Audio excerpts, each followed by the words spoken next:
So now let's start with respiratory physiology. First of all, we will see what are some factors which cause bronchodilation and bronchoconstriction.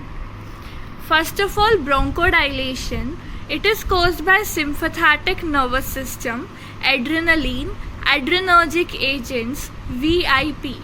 What is VIP? It is potent smooth muscle relaxation antagonist, and it is secreted by Nancy nerves. What is the full form of Nancy? Non-adrenergic, non-cholinergic nerves. Means these are the type of nerves which do not secrete adrenaline, nor do they secrete acetylcholine, but they secrete VIP, and then it causes bronchodilation. Now let's see bronchoconstriction. It is caused by parasympathetic nervous system, acetylcholine, cholinergic nerves, leukotrienes, substance P, adenosine, and cool air. Adenosine, commonly it is vasodilator, but here it is bronchoconstrictor. Now let's see what is total or pulmonary ventilation. Okay. So what do you mean by total ventilation? It is also called as minute ventilation. Means how much of volume of air is exchanged in 1 minute. So how will we calculate it? By multiplying respiratory rate into tidal volume. Then what is alveolar ventilation? So how much air comes to alveoli? It is tidal volume minus dead space. So alveolar ventilation will be respiratory rate multiplied by tidal volume minus dead space. So now what is dead space? Dead space is the volume of air which do not participate in the respiratory exchange. Normally, what is the value of dead space? It is 140 to 150 milliliter, which is 1/3 of the tidal volume. This dead space can be either anatomical dead space or physiological dead space. So what's the relation? It says that physiological dead space is also known as total dead space. Physiological dead space is equal to anatomical dead space plus some wasted ventilation. So now let's see what do you mean by wasted ventilation. So V by Q. Here V is ventilation, means the air which is coming to the alveoli, and Q is the perfusion, means the blood which is coming to the alveoli. Normally what happens, V is equal to Q, means the air which is coming in the alveoli, it oxygenates whole of the blood which is coming to the alveoli.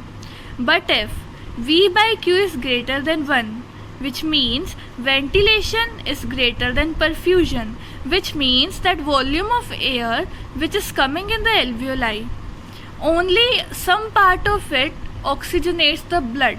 The other part of that air is wasted. Therefore, this condition is known as wasted ventilation. At V by Q is equal to 1 means when these both are equal, hemoglobin is 100% saturated. Now this wasted ventilation can have two causes. Either it is over-ventilated or it is under-perfused, because wasted ventilation we calculate by this ratio. Either V can be greater or Q can be less. So there can be two conditions: if the alveoli is over-ventilated or if the alveoli is under-perfused. Normally this wasted ventilation is 0. Why? Because normally V is equal to Q. As we discussed earlier, physiological dead space was equal to anatomical dead space plus wasted ventilation. So if wasted ventilation is 0, physiological dead space will be equal to anatomical dead space. Now this physiological dead space is calculated by Bohr's equation. What is the Bohr's equation? It looks something like this. We do not need to remember the whole of the equation, but what does it do? It relates the arterial concentration of carbon dioxide and the expired concentration of carbon dioxide with that of tidal volume and the dead space volume. Another is anatomical dead space. So how do we calculate it? By Fowler's method. What happens in Fowler's method? We take a single deep breath of 100% oxygen, and then in the expired air we do analysis of nitrogen. So it is called single breath nitrogen analysis. Now, if there is wasted ventilation, there can also occur wasted perfusion. It will be a totally opposite condition where V by Q will be less than 1. It means that the blood is not completely oxygenated. So this condition is also known as shunting.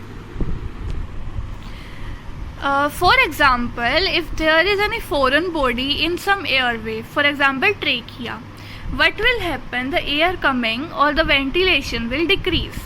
Therefore, V by Q ratio will decrease, which means perfusion is getting wasted, and this condition is known as shunting. Another example is pulmonary embolism. In pulmonary embolism, what happens? There is a clot in the artery coming towards the alveoli. So here perfusion will be 0. So V by Q ratio will be infinity.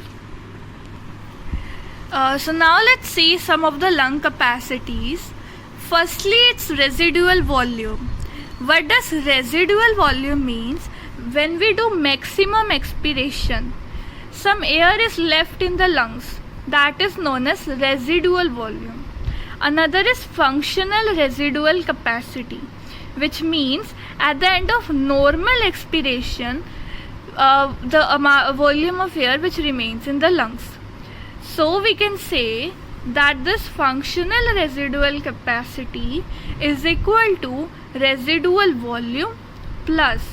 So of course residual volume when we do maximum expiration, and functional residual volume is when we do normal expiration. So FRC will be equal to RV plus end respiratory volume. Another is vital capacity or forced vital capacity. What does this mean? When we do forceful inspiration, how much a volume of air can we expire forcefully is known as vital capacity. Now we saw functional residual capacity. So how do we calculate FRC? There are 3 methods to measure this FRC.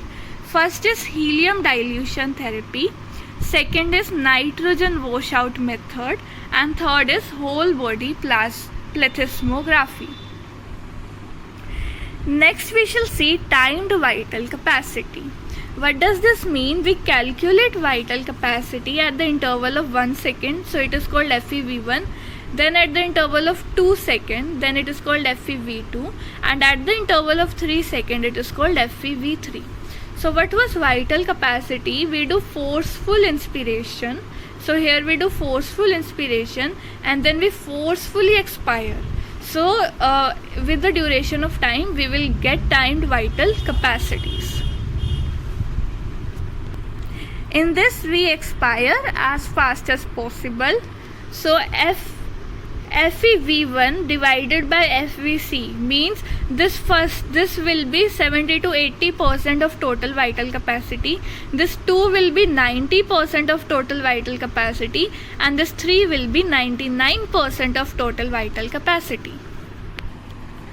Now commonly there are 2 types of lung diseases, obstructive and restrictive lung disease. So what do we need to remember? When there is some obstruction, rates are affected more than volume. So if the ratio is FEV1 by FVC, so both will decrease, but rate will be affected more. So FEV1 will be decreased more, so this ratio will decrease in obstructive disease. But in restrictive disease, both decrease to the same amount. So in restrictive disease, this ratio can be normal or it can increase slightly. Then example of obstructive disease is bronchial asthma, We do not take emphysema because it's a controversial disease. In restrictive disease, the example is fibrosis. Then let's see ventilation. In ventilation, we need to discuss the pressures. So first pressure is intrapleural pressure, also known as pleural, intrathoracic or esophageal pressure. Intrapleural pressure, as the name suggests, it is the pressure between the two pleura. There are two pleura, parietal pleura and the visceral pleura. This parietal pleura has the tendency to move outwards, which is known as chest wall recoil, and this visceral pleura has the tendency to go inward, which is known as lung recoil. Normally, these two pressure balances each other, but first of all, it says that elastic recoil and the chest wall force, these both are opposing force. This recoil of lung is the collapsing force and this chest wall recoil is the expanding force. These both are opposing force. So at the functional residual capacity, which is the relaxation volume of lung, these both forces are equal. Okay. So because of these both forces, the intrapleural pressure is negative pressure with respect to atmosphere. In emphysema, the lungs' elastic fibers are destroyed, which decreases the lungs' recoil force. So, if this force is decreased, the expanding force will increase, so it will lead to barrel-shaped chest. Another reason for the negative intrapleural pressure is continuous drainage of pleural fluid into lymphatics. So now let's see this. This is a graph when we do inspiration. When we do inspiration, this tidal volume increases from 0 to a certain amount, and then during expiration it again comes to 0. What happens to the pressure? Originally this pressure is minus 2.5 millimeter of mercury. At the maximum inspiration, this pressure becomes minus 6 millimeter of mercury. At the end of expiration, it is again minus 2.5. So, as the diaphragm contracts, diaphragm goes down, the pleural volume increases. So, if the volume will increase, pressure will decrease. Therefore, the pressure decreases and become more negative. Okay, so this decrease in pressure or more negative pressure is directly proportional to the effort we do while inspiration. So now let's see intrapulmonary airway or alveolar pressure. What this means, alveolar pressure, as the name suggests, it means the pressure inside the alveoli. Okay, so what does this mean? That this alveolar pressure at the start of inspiration is 0 millimeter of mercury. At the mid of inspiration it is minus 1, and at the maximum of expiration it is plus 1, and it again go to 0. So this is the alveolar pressure graph, and this is the pleural pressure graph. Now, when we do inspiration, this pleural pressure becomes more negative, as we discussed earlier. If this pressure becomes more negative, lung will tend to expand. If lung will expand, alveolar volume will increase, and thus the airway pressure will decrease. Therefore, as the air moves from high pressure to low pressure, it will come from atmosphere to lungs. Now, the net pressure or the transpulmonary pressure or transmural or descending pressure is the pressure difference of intrapulmonary minus intrapleural. So let's take the start of inspiration. Intrapulmonary pressure is 0 minus intrapleural pressure is minus 2.5. So the net pressure will be plus 2.5 millimeter of mercury.